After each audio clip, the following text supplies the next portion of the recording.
This is not my house. I don't even own a house. This is the property that my wife's family owns out of Wabaman, and we are coming out and staying here for a week. And that might not seem super relevant now, but trust me, it'll be relevant eventually. So this past summer, on a ride back from the airport, I had this strange idea that made me laugh a lot. For those of you who are unfamiliar, I'm Evan. I also go by Garby. And as me and my wife were on our way back from the airport, we wanted a order of onion rings. We were having an onion ring craving, so we stopped in at Arbys. And ever since then, I wanted to do an episode of Leader Thoughts that was Arbys with Garby. Now, that being said, that's hard to do right now because, as I stated previously, we're out at Lake Wabaman right now, and the closest Arbys is a 55-kilometer drive. So with that in mind, I was like, I'm not gonna drive a full round hour just to get myself some Arbys. What if I make myself an Arby sandwich? So that is kind of the idea today. We're going to be making a Arby's beef and cheddar. I've never actually had a sandwich from Arby's, so I will not be a judge of how close I'm able to replicate what Arby's sandwiches taste like. I will only be a judge of, does this taste good or does this not taste good? Thankfully, Arby's has like a breakdown of what goes into their, no, that's not what we want. A breakdown of what goes into their sandwiches on their page. And here it says that the beef and cheddar takes roast beef, cheddar cheese sauce, red ranch, and an onion roll, which I'm guessing is just the bun they're using. For the roast beef, I went out to the grocery store and bought a Montreal style smoked beef, which I'm hoping will be similar in taste and flavor.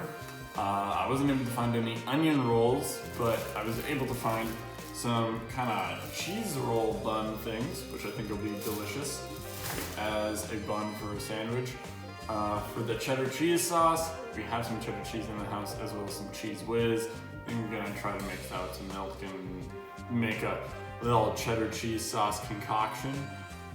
And red ranch, I have no idea what that is. Honestly, if I don't figure out what that is, I might just put red food coloring in some ranch and see how it goes. Yeah, why don't we head over to the kitchen, start trying to make ourselves an Arby's beef and cheddar, or at least the closest we can make.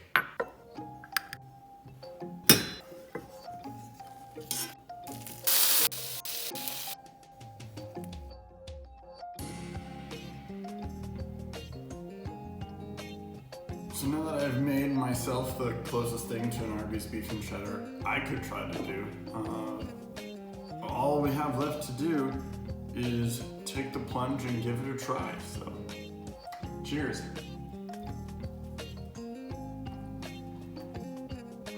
This is a lot better than I was expecting. I'm really enjoying this. 5 out of 5 hot sauces. If you know your Arby's real well, or just feel like making an arbitrary vote based on aesthetics, I would love to hear some feedback. So if you think that your Arby's standard beef and cheddar looks more appealing, get it into the comments and write down, I'm eating Arby's. But if you want to vote for mine, because it looks like it's the more delicious one, vote by commenting, gotta go Garby's. After talking about sandwiches for a weird amount of time, I want to go and talk about something that's pretty obvious.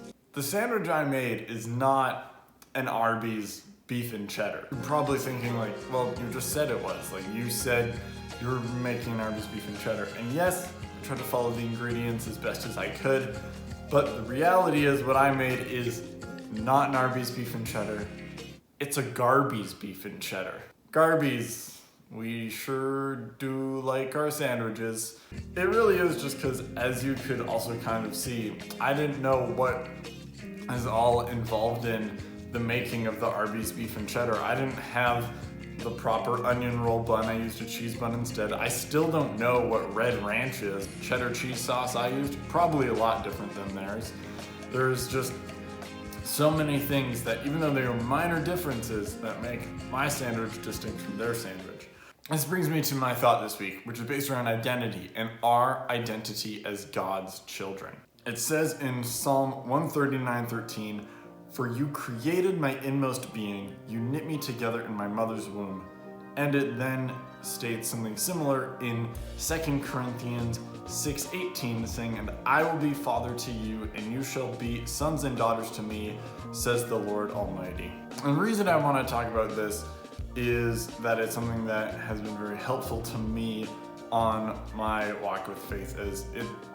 God is a lot of things to us that are Christians, and just in general, he's a lot of things. He's a king, which is huge and honestly kind of terrifying, because when you think about how kings are often portrayed in TV shows, there are these people that are like not only crazy powerful, but they can be crazy like power hungry, which I don't think is adequate to describe God. But when I think about king, there are negative connotations that come with that. But then when we also think of God as love, which is something that's also super true and super important, it's sometimes easy to lose some of the things that God calls us into, because we kind of get almost caught up in like a hippie version of God, of like, it's all about love, man. Something that has helped me on my walk with God is primarily thinking about him as Father, because it really brings together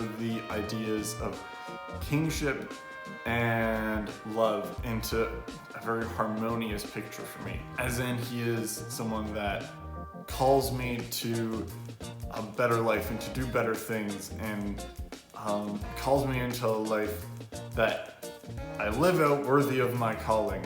But he also loves on me regardless of all my shortcomings and setbacks and failures. Thinking about God as someone that is just full of love and compassion and is the perfect father, as someone that is a guide on this crazy journey called life and calls us to be a light to the rest of the world and his children. Just thinking about him in that fatherly context helps me out so much when I think about who God is and my relationship with him. It helps me when it comes to prayer. It helps me when it comes to explaining my relationship with God to others. And it's just a very important part of the way I frame God in my mind. So that is my thought for this week. Aside from making sandwiches, it is that I call you to remember that you are a creation of God and a child of God, and to live worthy of your calling. Me and Ozzy are gonna say bye now. Bye-bye! Can tell he loves this, doesn't he? Don't you love this, Ozzy? Okay. Thanks so much. I'll see you guys next time. Peace.